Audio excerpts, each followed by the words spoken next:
اماں نے فخر سے جتایا۔ برتنوں کی دکان ہے، کاروبار۔ اس کی ناپسندیدگی کسی طور ختم ہونے کا نام نہیں لے رہی تھی، جبکہ وہ اچھی طرح جانتی تھی اماں غلط نہیں کہہ رہی۔ کپڑوں میں شہروز کی پسند زنانہ حد تک رنگین تھی، مگر وہ اوچھے مزاج کا نہیں تھا۔ ذمہ دار بھی تھا، جو کم عمری میں کاروبار کی ذمہ داری لے لی، مگر یہ ایم اے انگلش اس کے گلے کی ہڈی بن گیا تھا۔ اس کو اب اندرون لاہور کی تنگ گلیوں میں بچپن گزارنے والا شرافت عرف شہروز پسند کیسے آتا؟ اب تو ڈیفینس میں 10 مرلے کا گھر ہے آسیہ آپا کا، بہو آئے گی تو راج کرے گی۔ ماؤں کی سائیکی بھی عجیب ہوتی ہے، کبھی خود ہی اپنی آپا کے سادہ فرش پر دسترخوان بچھا کر کھانے والے خاندان کا مذاق اڑاتی تھی، جو بڑے آرام سے خود کھانا کھاتے اور ان کے بچے کھانا برساتے تھے۔ کھانے کے بعد صحن کا ایسا منظر ہوتا تھا گویا لنگر تقسیم ہوا ہو، اس لیے جب تک اکٹھے رہے یہی رواج رہا کہ دوپہر کے کھانے کے بعد صحن دھلتا تھا، یعنی جو کھایا ہضم بھی کر لیا۔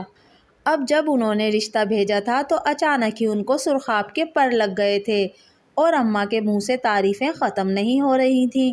جس طرح دادا کے مرنے کے بعد انہوں نے جھٹ اندرون کا مکان اور گاؤں کی جاگیر بیچ کر سیدھا ڈیفینس میں چھلانگ لگائی تھی، ویسے ہی اپنی نندوں کی منہ پھاڑ کر بولنے والی بیٹیوں کو چھوڑ کر اب میرے پیچھے پڑ گئی ہیں۔ یہ سب بھی اسٹیٹس اپ گریڈ کروانے کے لیے کر رہی ہیں، مگر جو بھی کر لیں رہیں گے وہ پینڈو کے پینڈو۔ اب کہ اسے یقین تھا کہ اماں کی فلائنگ چپل اس کا سر پھوڑے گی، مگر لفظ پینڈو نے اماں کو حقیقت میں مشتعل کر دیا تھا۔ پینڈو یعنی گاؤں سے ہونا اصولاً ایک پہچان تھی، مگر ارتقائے لغت نے اس کو ایسے معنی دے دیے تھے کہ اب یہ لفظ دوسروں کی تضحیک کے لیے استعمال ہونے لگا تھا۔ راضیہ اچھی طرح جانتی تھی کہ کسی دوسرے کو پینڈو کہہ کر وہ خود اپنی تربیت پر انگلی اٹھا رہی ہے۔ اپنی اماں کی انگارہ آنکھوں کو دیکھ کر اسے اپنی غلطی کا احساس ہو رہا تھا۔ اماں نے سرخ آنکھوں سے اس پر خوب گولے برسائے، پھر طوفان کے بعد کی خاموشی کی طرح سب چپ ہو گئے۔ راضیہ بھی جان بوجھ کر اماں کو منانے نہیں گئی، یہ تو وہی بات ہو گئی، بکرا خود کسائی کو چھری تیز کر کے پکڑا دے۔ لیکن اس چپ کے روزے میں دونوں کو بہت مشکل پیش آ رہی تھی۔ راضیہ کی سہیلی افروز کی شادی تھی، جس کی وہ مہینہ بھر سے تیاری کر رہی تھی۔ اس نے پیسے جوڑ جوڑ کر بڑا قیمتی مکیش کا سوٹ تحفے کے لیے خریدا تھا۔ اس نے اور اماں نے رکشوں پر بازار جا کر راضیہ کے نئے اچھے ڈیزائن کے جوڑے بنوائے تھے۔ ان کے گھر ایسا پہلا شادی کا دعوت نامہ آیا تھا جہاں فنکشن فارم ہاؤس میں منعقد ہونا تھا۔ اب تک ان کی نسلوں نے ون ڈش والی ہال کی شادیاں ہی دیکھی تھیں، جن میں سے آدھی شادی میں وہ اچھی کرسیاں ہی ڈھونڈتے رہتے تھے تاکہ اسٹیج پر بیٹھے دولہا دلہن تو نظر آ سکیں۔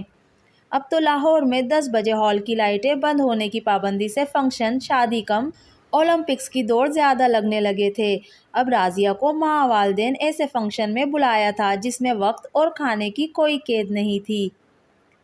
اماں تو مہندی والے دن مغرب کی نماز ادا کر کے منہ پر چادر اوڑھ کر لیٹ گئیں۔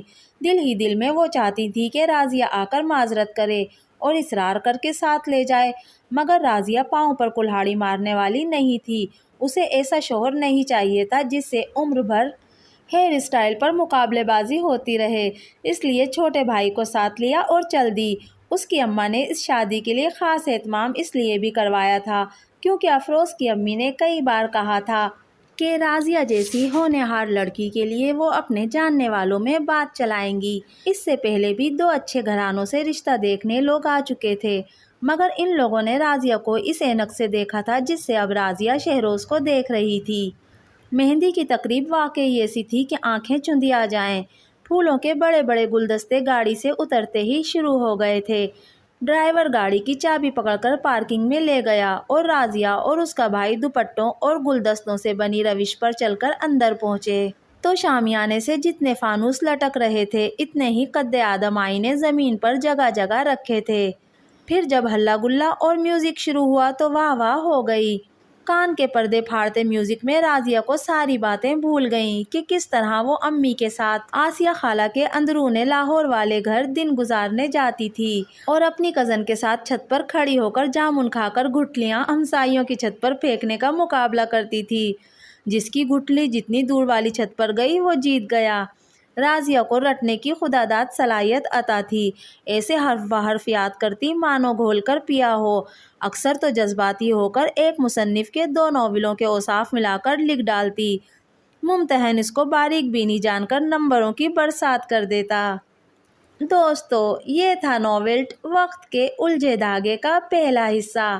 آپ کو میری آج کی ویڈیو کیسی لگی مجھے کمنٹ کر کے ضرور بتائیے گا۔